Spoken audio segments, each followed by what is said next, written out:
Dowuşuň dowamyny iki taraplan hyzmatdaşlyk barada pikir alşyly. Şoň bilen baglykda Milli Parlamentiň ýol başçysy Türkmenistanyň adam hukuklary babatyna borçnamalary netijeli ýerine ýetirmek maksady bilen döwletimiziň degişli halkara gurulmalary bilen ilkinji nowatda Birleşik Milletler Gurulmasynyň çäklerini alyp barýan ýakyny we köp taraply hyzmatdaşlygyň ähmiýetini bellädi. Dinanlaryň jemgyýetde tutýan ornuny hasym ýokurlandyrmak, çağılan hukuklaryny gorumak, gahrman arkadamy tarapyndan baş başlanan we häzirki wagtda hormatly prezidentimiziň parasatly baş tutanlygyny durmuşa geçirilýän döwlet siýasatyny ileri tutulýan esasy ugurlygyň biridir.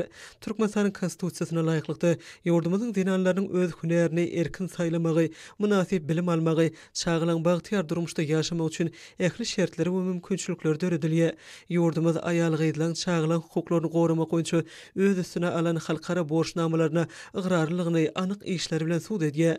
Taraplar Türkmenistanyň adam hukuklary we halkara insanperwer hukuky babatda halkara borçnamalarynyň ýerine ýetirilmegini öpüşün etmek boýunça Pudagara toporynyň işi bilen baglanşyk meseleleri aralyp maslahatlaşdylar. Türkmen tarapy Birleşik Milletler Gurulmasynyň adam hukuklary boýunça ýokary komissarynyň adam hukuklary babatyny milli maksatnamalary we mailnamalary durmuşa geçirmäge goşýan goşundynyň hususan Türkmenistanyň adam hukuklary boýunça 2021-2025-nji ýyllar üçin hereketlen milli mailnamasyny durmuşa geçirmegiň möhüm ähmiýetini belläp geçdi.